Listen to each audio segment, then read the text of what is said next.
Hello, my name is Billy Bob Harris, and welcome to our little show. Years ago, I started making pictures of my friends and my festivities. I was blessed with a lot of friends, and we had a lot of festivities. Then I started putting the pictures in a frame.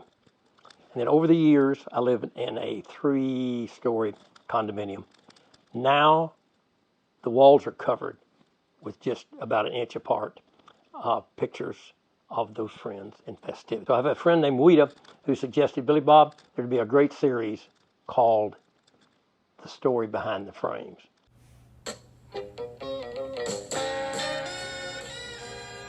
Here are the stories behind the frame.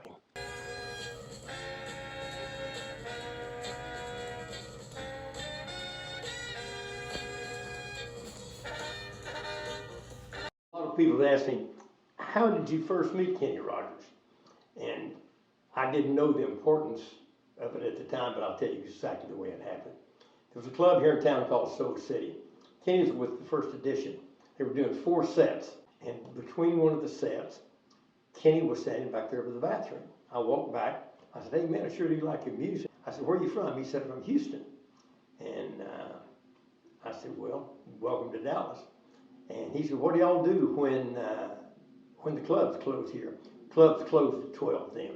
Most musicians wasn't used to going to bed at that time, and neither was I.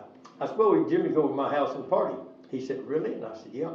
I said, matter of fact, when you close, you want to, just come on over. I said, just get your car, follow us over there. And he said, well, I don't have a car.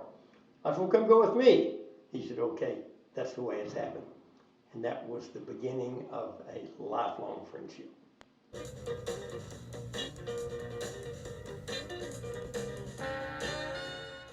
Yep. I met you at Soul City, I guess, in 69? 68. 68. You were there playing with the first edition. I had seen you when you all broke up. You were out in Las Vegas. Things wasn't too good then, seemingly. Seemingly, I borrowed money from you. What do you mean seemingly? Well, I mean... He was the only friend I had. Yeah, Loaned me money at a time when I was down. You know, Kenny had just left the first edition, and he was going solo.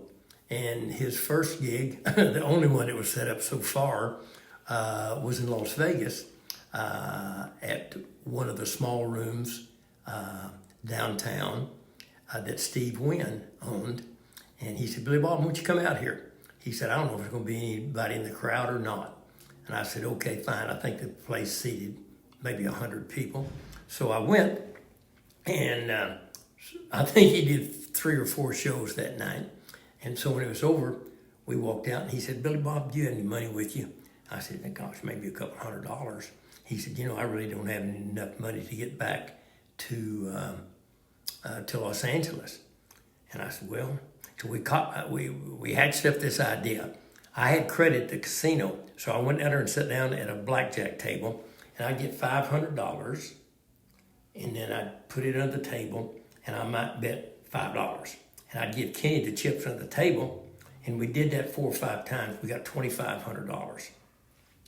And of course, now, I had 30 days to pay that off, and I'm sure I didn't have the money at the time. But anyway, that's the way we got Kenny $2,500. Now, in about, I think I had about a month to pay for it, maybe 2 months, before they called the credit in. So he had come to Dallas. We sat down in downtown talking. He said, Billy Bob, I think I'm going to go country. I said, oh, Kenny. I said, stick to rock and roll. Do you really think that country stuff's going to sell? Well, I guess it was 1 month after that. He cut a song about somebody leaving him. I said, what's her name? He said, Lucille. Kenny paid me back next week. There is another story that I want to tell you about some of the conversations that Kenny and I had. We were like teenage girls talking on the phone. But one time in particular, he was in his plane. He was on it by himself. He was going from Los Angeles to Chicago to do a concert. He called me, and we started talking when they were taking off in Los Angeles. I don't know how long that flight is, but we talked all the way till he landed in Chicago. Now, can I tell you what we talked about? I have no earthly idea, but we were very engrossed in the conversation. Now, I have to tell you, when Kenny first started dating Wanda, well, as I said before, we were talking all the time, and he'd say, well, we went to such and such dinner last night, and Wanda looked so pretty. She had on this such and such dress. Next day he'd call, he'd say, you wouldn't guess what Wanda said last night. I mean, he was so engrossed, and it was thrilling to see somebody so enthused about, I guess, the love of their life. Now, here is the way our trip to Africa, I guess you say, was created. Kenny was doing a concert in Dallas, I think with the Dallas Symphony, and it happened to be Kenny and Wanda's anniversary. So Vicki and I was going to take them out to somewhere nice. And I think his show started at 7 or 8. But the only time that it would work would be in the afternoon. So we're going to take him to a nice place, but no place opens at 4 o'clock in the afternoon. But we got the Mansion, a fabulous eating place here in Dallas, to open up. And matter of fact, that's one of the first times I've ever seen Kenny in anything besides Levi's and T-shirt, besides when he was on stage. But he got dressed up, we all got dressed up, and we went down, and we were just having a conversation. We're the only people there, and we're just chit-chatting back and forth. And somebody said, well, what are you doing coming up? Got anything exciting coming up? And they started telling about this trip to Africa. In the middle of it, Kenny stopped and he said, we're taking our family. We've just got 12 people going, and there's spots for 14. Would y'all like to go? And without Vicki wanting to get too excited, Kenny looked at her and said, Vicki, remember I did 4 or 5 movies about the gambler. You should never play poker with anybody, Vicki, because I saw the expression on your face. Yeah, this would be exciting. So that's the way it got born. And here is just one of our adventures with Kenny, which happened to be in Africa. And this is after we first landed in the bush. As you can tell, there is Wanda, his beautiful wife, and her beautiful twin sister, Tanya, and their family. Tanya and Wanda, the twins, and Vicki. Vicki spent a lot of time and developed deep friendships with all these people. Okay, so this is very fun, getting to go back and look at some of these photos from trips with Kenny and Wanda, Tanya and Vince, several trips from different parts of the world. It just brings back a lot of great memories of traveling with them and the stories behind the frame, as you call it. Yeah. So one of the pictures I just came across is of the acacia tree in Kenya. I remember Kenny kind of sat up and he's looking at something, so I'm looking that direction. I'm like, Kenny, what are you seeing? And he told the driver, he said, stop. And he goes, look, and it was just a field of straw grass. He made a great observation, and it was because of the sunset and where it was, and it just cast these amazing colors onto that dry grass that I would have never picked up on. It was a great experience for us. I didn't know where anybody out there, I didn't think, we're in the middle of the bush now. I didn't even know if they know who Kenny was. They knew every song, and they were singing along with him here and laughing.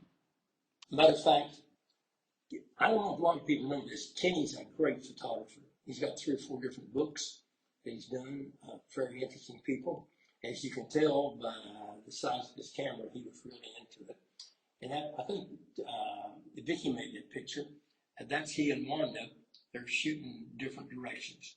And matter of fact, that's kind of a whole series of us setting them, I guess you could say through the roof.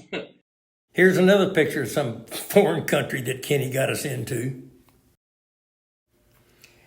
They were having a big country festival in, of all places, Stade, Switzerland, and Kenny invited us to go. So we went, and he took his band, huge crowd, and he had a group opening for him, which I had never heard of at the time, called Lady Antebellum. While we were in Stod, this just proves to you how down home Kenny is. We went up to his room. He needed a haircut. They moved him out. Wanted to move him out on the porch and cutting his hair. This boy is as down to earth as anyone. Now, this picture was made in Prague in front of the John Lennon Wall. And if you'll notice there, Gene Roy has spent more time with Kenny than anybody that I know in the last 35 or 40 years. He was his road manager. He was his personal friend, even when he'd go on photography shoots. And we spent a lot of time with Gene Roy and his beautiful wife, Kelly. Here is a picture made in Acapulco. I had a friend that had a house down there, so finally I got to take Kenny somewhere. But this is with, I guess Chris Waller, the guy on the right, he spent a lot of time with Kenny, and we went to a number of different places and had a whole lot of fun. Love this picture.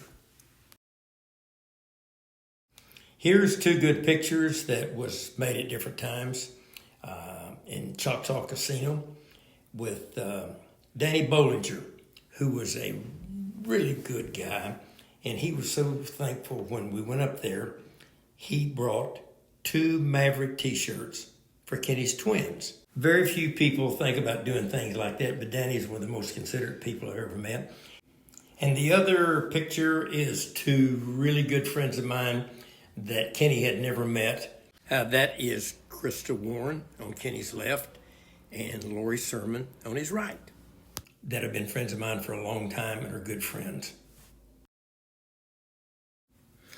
I guess if I had to pick out a favorite picture of Kenny and myself, this would be it.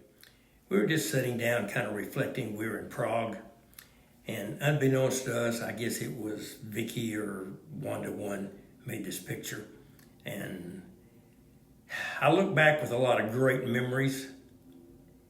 And I'm not saying this is the best one, but this is one that brings out, I guess, a lot of emotions, because it's one of my favorite.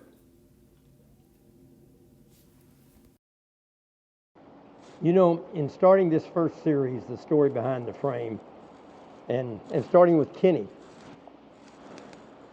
reminiscing over that helps me to realize how absolutely blessed I was to have that relationship.